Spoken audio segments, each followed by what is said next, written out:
E o Arraial da Tapera é o ponto de encontro dos forrozeiros. Natureza generosa que serve de cenário e inspiração. Ensinar, construir pontes para o conhecimento, apresentar caminhos e possibilidades. Eu me chamo Elisângela Amorim, eu sou jornalista de formação, eu terminei minha faculdade em 1997. Eu tenho 49 anos de idade, atuei no jornalismo durante mais de 20 anos. Me chamo Maria Lima, eu tenho 54 anos. E de carreira eu comecei em 1994, na então TV Norte, afiliada da Globo em Juazeiro, Bahia. De Juazeiro eu fui para Fortaleza, trabalhei como repórter na TV Verdes Mares, que também é uma afiliada da Rede Globo, e voltei aqui para a região, para a TV São Francisco. Já não era mais TV Norte, já era TV São Francisco. E aí eu passei mais tempo, passei quase 9 anos lá, como repórter, como editora, como apresentadora. Eu ancorava Bahia Meio-Dia. Eu sou Leciane Lima, sou jornalista formada desde 2005 pela Faculdade 2 de Julho, em Salvador. Sou muito feliz com a escolha que eu fiz no jornalismo. O telejornalismo, a TV, foi um acaso em minha vida. Eu caí de paraquedas. A história da gente vai se fundindo, né, com o jornalismo. Você constrói a sua história dentro da sua profissão. E foram muitos percalços dentro dessa construção, até então fazer a minha marca, até então se tornar a jornalista conhecida no Vale do São Francisco. Depois de passar assim, por várias emissoras lá no Ceará, de me consolidar mesmo na carreira enquanto jornalista de televisão, de fazer telejornalismo, e foi onde realmente a minha carreira como jornalista se consolidou. Foi lá que eu comecei a ganhar peso.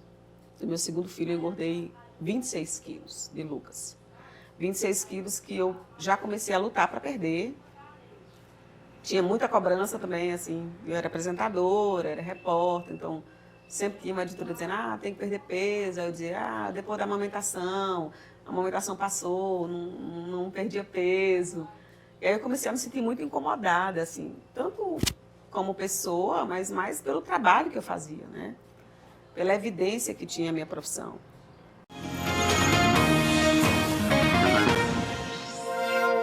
O GR2 está de volta para falar de um fenômeno da natureza. A barragem de Tucutu é o primeiro reservatório do projeto de transposição do rio aqui no Eixo Norte, no sertão de Pernambuco. Um cenário de cultura e beleza, com grande potencial para os esportes radicais e o entretenimento. Quando eu me vi pela primeira vez como repórter, eu fiquei extremamente decepcionada, porque eu acho que a gente já quer começar entregando excelência, e não é assim. É tudo uma construção, ninguém nasce sabendo de tudo. Eu não lembro qual era a reportagem, eu acho que era alguma coisa de esporte, acho que foi a primeira reportagem que eu fiz, e eu não era repórter ainda, eu era produtora. Eu achei estranho minha voz, eu não gostei não. Não gostei não, eu era tímida para as câmeras. Mesmo não tendo a formação acadêmica, aquilo para mim era um sonho de adolescência realizado. Não foi só ver a matéria em si, mas ver como tudo aconteceu, ver os colegas na rua me orientando. Eu guardei aquele off, como quem guarda um diploma. Então, aquilo ali para mim tinha mais ou menos a representação simbólica de um diploma de graduação. Você se cobra muito, a verdade é essa, né? Então a gente sempre quer atingir uma certa perfeição. E naquela época que eu era repórter, hoje em dia não era tão natural como agora. Agora você pode até não estar com o cabelo escovado, mas penteado. Na minha época tinha que estar cabelo escovado, unha feita, maquiagem feita, assim você tinha que estar perfeita. Para você ser repórter, você tinha que passar pela aprovação de outras pessoas, da sua imagem também, né? As pessoas desenham um padrão para o profissional do vídeo e que ele tem que estar dentro daquele padrão de ser magrinho, né, de ser elegante. E eu sou obesa, né? Eu sou ex-obesa, mas obesidade é uma doença que a gente carrega para o resto da vida, né? Uma vez obesa, sempre obesa. Eu sofri muito com críticas, com comentários muito cruéis das pessoas. As pessoas não têm bom senso na hora de expressar o que acham do outro. Então, às vezes, a gente tem uma ideia, tem uma imagem daquela pessoa, mas a gente não pode simplesmente vomitar isso nas pessoas, chegar, você está muito gorda para o vídeo, você não é para estar aí, sai, tá? Baleia, orca, tantas coisas assim. No começo, eu não queria compreender que aquilo fosse permanecer em mim. Eu acreditava que eu estava vendo fases, né? Ah, você está fazendo 30 anos, então depois dos 30 as mulheres engordam um pouco. Aí eu desenvolvi ansiedade dentro da minha rotina produtiva de trabalho. Caiu uma pauta, eu comia. Eu ficava nervosa, eu comia. Eu tinha uma transmissão longa, eu queria comer. Tudo eu queria comer.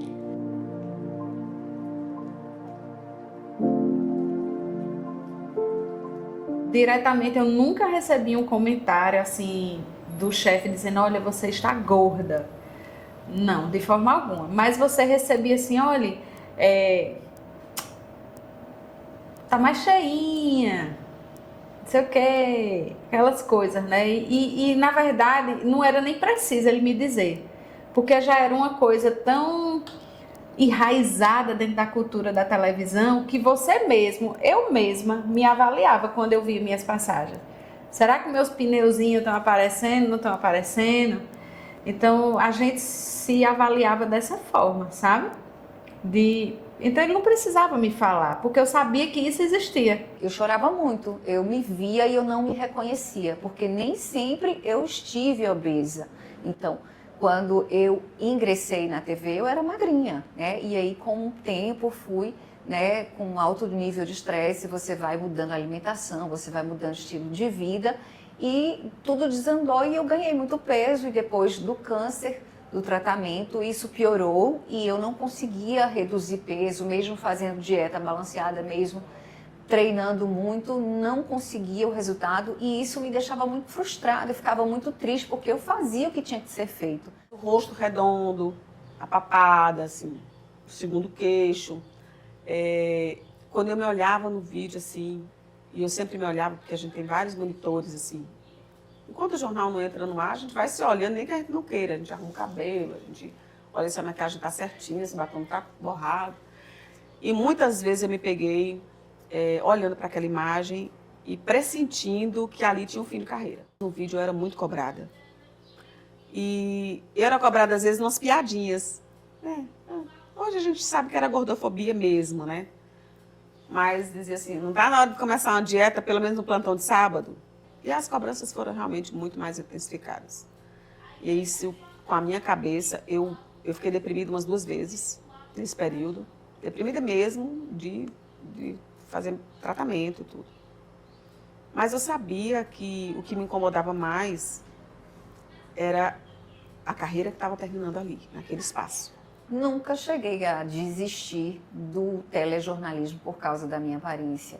Eu sempre persegui mesmo melhorar, buscar recursos para eliminar o peso e voltar ao meu corpo, né, de antes, para melhorar a minha performance, mas desistir nunca foi uma opção para mim, nunca pensei.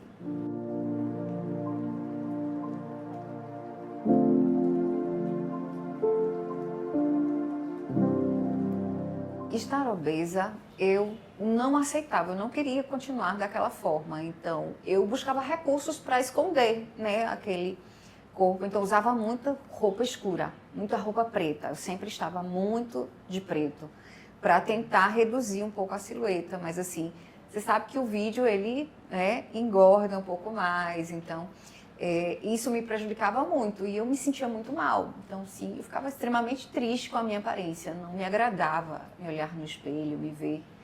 Então, eu ficava muito angustiada porque eu precisava sair daquele corpo onde eu não me identificava mais.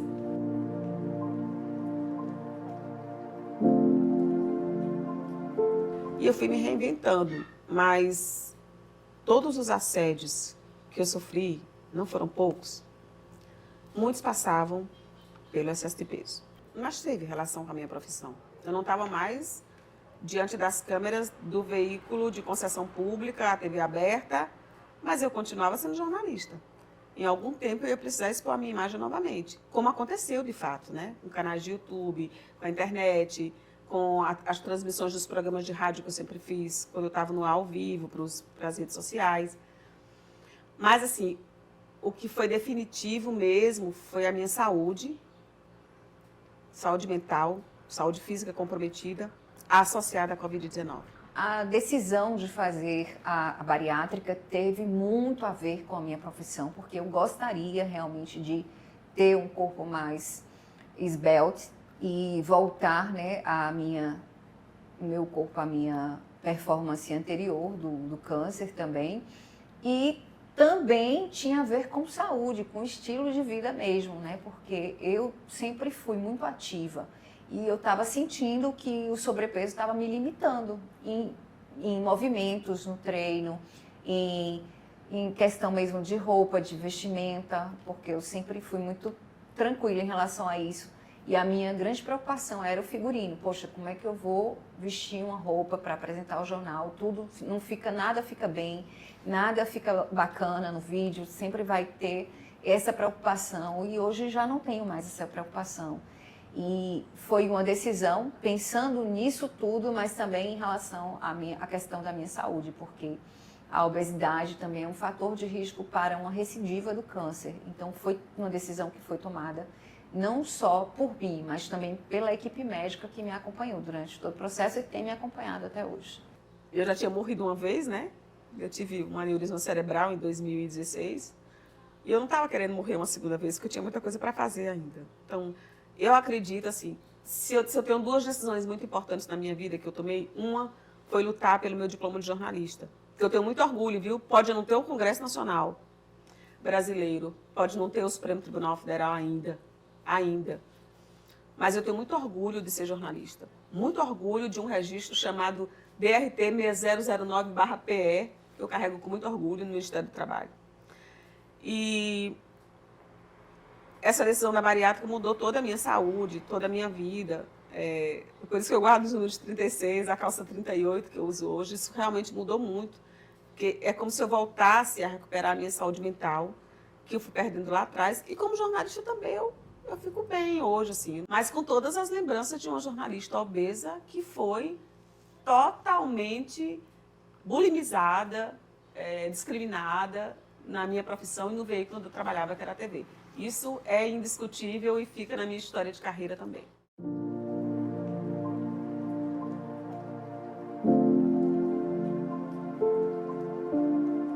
Apesar de ter essa cultura muito forte, e eu não tentei mudar a minha aparência em si, você quer dizer assim, fazer plástica, essas coisas, não, de forma alguma. A única imposição que existia com relação ao corpo, assim, eu procurava fechar a boca, fazer mais atividade física, estar com o cabelo arrumado. Eu aprendi a usar chapinha, essas coisas, porque eu não sabia que a gente viajava e era você mesmo que se arrumava, se maquiava. Então, assim, eu fui me adequando. A minha rotina ela é muito disciplinada. Eu sigo muito o roteiro passado pelo nutricionista. Eu faço os treinos todos os dias, então eu sou muito disciplinada. Eu sempre fui e agora eu me tornei ainda mais concentrada nesse processo, porque eu sei que tudo depende de mim. Que se eu não fizer, não vai acontecer e pode desandar e é aquela coisa, a gente sabe que é uma bola de neve. Quando você dá espaço, tudo desanda e aí você vai ter que recomeçar novamente. E eu prefiro estar da forma que eu estou hoje do que retroceder e ter que recomeçar. Essa minha mudança de profissão não teve relacionamento com o jornalismo e com a imagem, né, com essa cultura da imagem. Não teve de forma alguma. Eu sempre gostei muito de jornalismo, eu amo jornalismo até hoje. E sinto que o jornalismo me deu muita bagagem para estar onde eu estou hoje como advogada. Isso aí eu não retiro do jornalismo todo esse mérito, entendeu? E da minha história.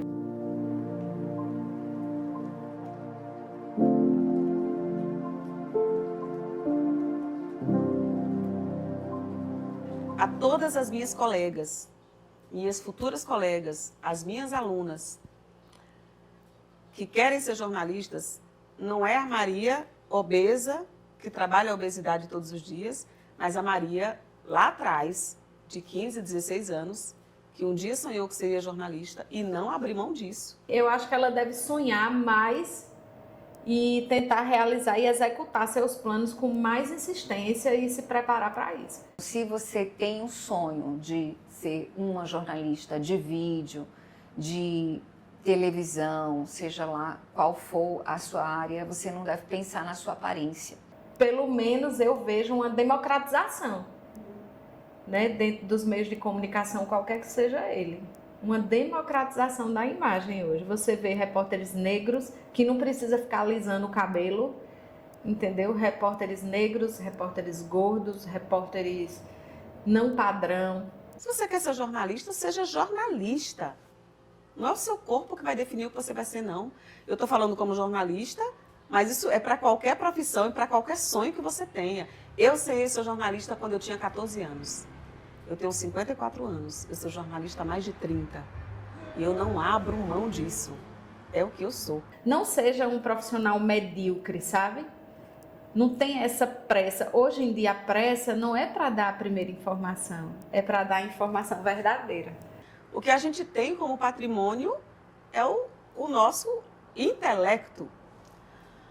Não é ser gorda, ser magra, ser branca, ser preta. Não é isso que vai fazer de você um grande jornalista ou uma grande jornalista. É estudar para ser diferente. Porque dizer que houve um acidente, qualquer um diz. Quando você é bom, não importa peso, não importa aparência, não importa silhueta, não importa nada disso. A importância é você ter uma mente criativa e ter muita vontade de trabalhar e realizar o que tem que ser feito.